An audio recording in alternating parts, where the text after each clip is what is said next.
We were childhood friends, running a trucking business together. A net profit of over $350,000 a year. At the end of year split, he tossed me an envelope with $8,000 cash. Buddy, he said, you don't own the rig. This is for your trouble. I looked at him and his wife, celebrating their new BMW and their new house, and I smiled as I took the money. What he didn't know was that over the years, I hadn't just memorized every route, I had gotten to know every single client. The day I rolled up in my own tractor trailer and snatched his biggest contract right from under him, he completely lost his mind. Rick shoved a thick envelope into my hand and clapped me on the shoulder. Mark, my man, it's been a long year. His voice was thick with booze and a condescending sort of charity. I squeezed the envelope. It wasn't thin, but it wasn't fat either. The bills inside were so crisp they felt sharp. Rick, what's this? $8,000. A little something for your trouble. He grinned, showing off teeth stained yellow from years of smoking and drinking. It was a good year. We cleared $350,000, net. You don't have a truck in the game, you're just riding along, so that's a damn good piece of change for you. 350,000. 8,000. The two numbers exploded in my head, leaving a dull ringing in their wake. My heart plummeted, a lead weight in my chest. His wife, Brenda, clung to his arm, dangling the keys to a brand new BMW. The blue and white logo seemed to burn into my eyes. Mark, you just keep working hard for my Rick next year, and we'll take care of you.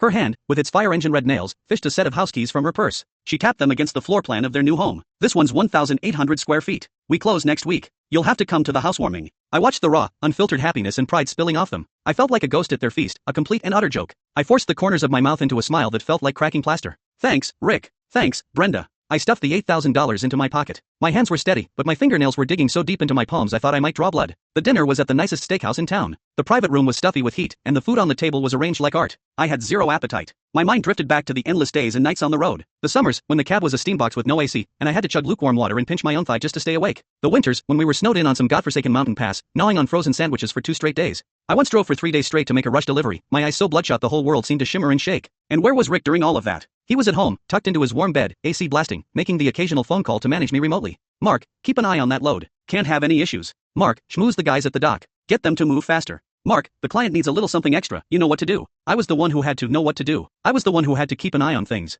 I was the one changing tires in a blizzard and laying down planks in the mud. And he was the boss, reaping all the rewards. All because the title of that tractor trailer had his name on it. Here, Mark, have some lobster. You need to put some meat on your bones. You're all skin and bones from the road, Brenda said, dropping a piece into my bowl with the kind of pity you'd show a distant, poor relative. Yeah, trucking's a tough life, Rick chimed in, taking a sip of his whiskey. But that's what being a man is about. You gotta have something to strive for. His something to strive for was the BMW key fob in his hand and the new house keys in his wife's. My something to strive for was the $8,000 in my pocket. My trouble money. I kept my head down, pushing rice around my bowl, saying nothing. Every grain felt like sand scratching my throat. Humiliation and rage churned in my gut like molten iron. 4 years. We'd been partners for 4 years. Every route, every client, every way station attendant with a bad attitude, I knew them all. I'd learned them through sweat and sleepless nights. I had an encrypted file on my phone. In it were the contact details for every single client. Their shipping schedules, their bottom line prices, even what brand of cigars they liked or what kind of coffee they drank. Rick knew none of this. He just knew how to watch the numbers climb in his bank account each month.